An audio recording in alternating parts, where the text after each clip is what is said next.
La parole de Dieu.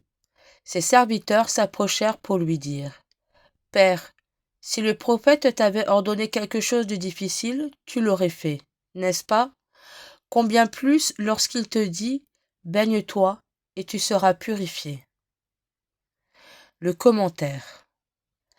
Naaman avait fait un acte d'humilité en acceptant, lui, le Syrien, de solliciter l'aide du prophète d'Israël. Mais il veut garder la maîtrise de sa vie.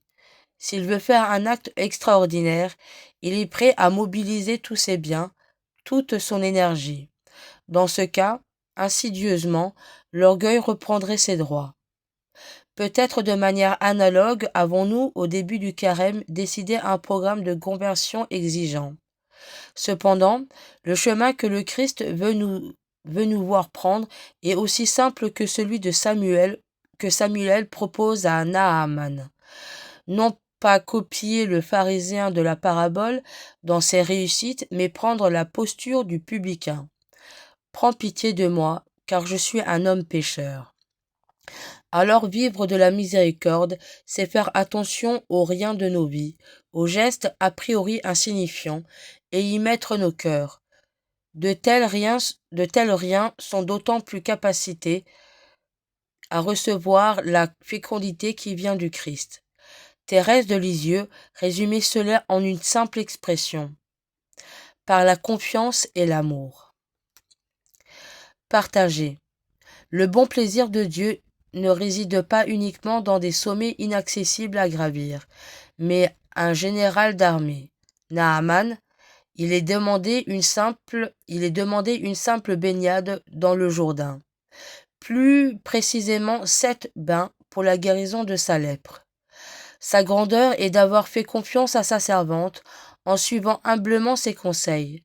Cherchons à faire partie de ces saints de la porte d'à côté, que Dieu bénit au quotidien. Nous pourrions faire mémoire des actes de foi faciles que nous avons posés et que le Seigneur a couronnés de ses dons. Et nous pourrions témoigner de cette bonne nouvelle du salut à ceux qui sont éloignés de Dieu et de son Église. À l'école de Sainte Faustine, du Petit Journal au numéro 47-48. Jésus me dit : peins un tableau de ce que tu vois avec l'inscription Jésus, j'ai confiance en toi. Je désire qu'on honore cette image, d'abord dans votre chapelle, puis dans le monde entier. Je promets que l'âme qui honorera cette image ne sera pas perdue. Je lui promets aussi la victoire sur ses ennemis dès ici-bas, et spécialement à l'heure de la mort. Moi-même, je la défendrai comme ma propre gloire. Résolution. Je prends 2 résolutions faciles aujourd'hui : acquérir une image du Christ miséricordieux, peint selon la vision qu'a eue Faustine, et laisser jaillir le plus souvent possible, en contemplant et honorant l'image, ou à tout autre moment, la phrase « Jésus, j'ai confiance en toi ». Priez.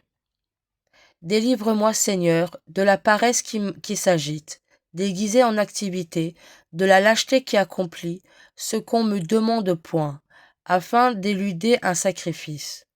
Mais donne-moi l'humilité, en qui seul est le repos, et délivre-moi de l'orgueil, qui est le plus lourd des fardeaux.